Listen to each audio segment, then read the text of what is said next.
Hello everyone, I am Professor Shani Sahai from the EC Department SIRT. Today in this lecture, I will introduce the various types of K-type filter and M-type filters. Active and passive filter circuits depends on the fact that the impedance of capacitors and inductors is a function of frequency. There are numerous ways to construct filters, but there are two broad categories of filter, passive filters and active filters. Passive filters are those which composed of resistor, capacitor and inductors and do not provide amplification, whereas an active filters which employs the amplification within feedback network and generally we use as RC network. This is the constant K-type low-pass filter. We have made this constant K-type low-pass filter using the T network where we have connected two series arm and one shunt arm. In the series arm, we have connected the inductors and in the shunt arm, we have connected the capacitor. This is the reactance curve which shows that the first band, that is from the frequency 0 to Fc, there is the pass band, and when F greater than Fc, there will be stop band. So in pass band, what will happen? The impedance value will be 0 and stop band, it will increase. Now, this is the design aspect.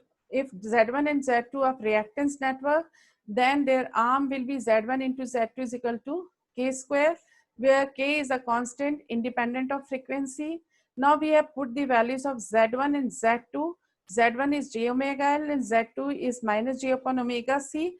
So the product of Z1 and Z2 is equals to L upon C, and that is equals to RK square, where RK is known as the design impedance. Now, this is the reactance curve demonstrating that it is a low pass section or which has pass band between Z1 0 and Z1 minus 4 Z2. So, this is the reactance curve which shows the low pass section and has a pass band. Pass band where the impedance is 0 to and it changes to minus 4 Z2.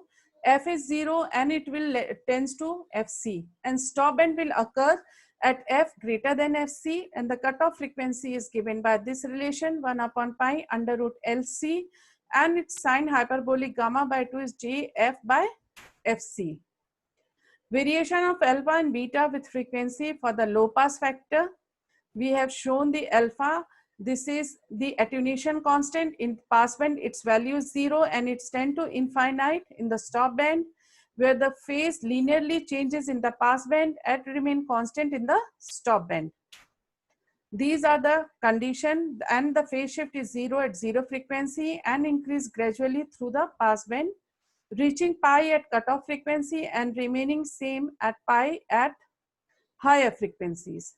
So this is the characteristic impedance of T-type filter, where we have shown the characteristic impedance in terms of values of L upon C, and here it comes in the form of design impedance.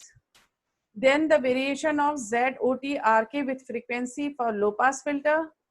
This is the high pass filter where the series arm is changed, replaced by capacitor, and shunt arm is replaced by inductor.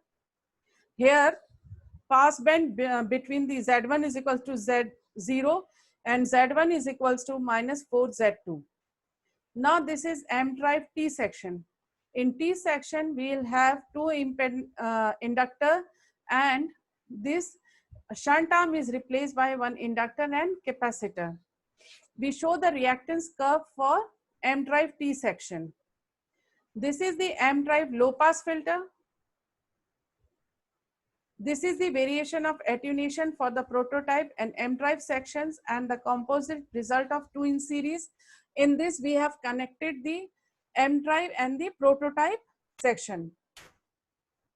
Variation of phase shift beta for M-type filter, where we have taken the value of small n is equals to 0.6. This is the variation of Z0 over the pass band for Tn pi network. M-drive T section, this is from M-drive pi section, and these sections have been splitted into two half section in terms of L. Variation of Z1 of the L section over the pass band plotted for various M values. And that's all. Thank you.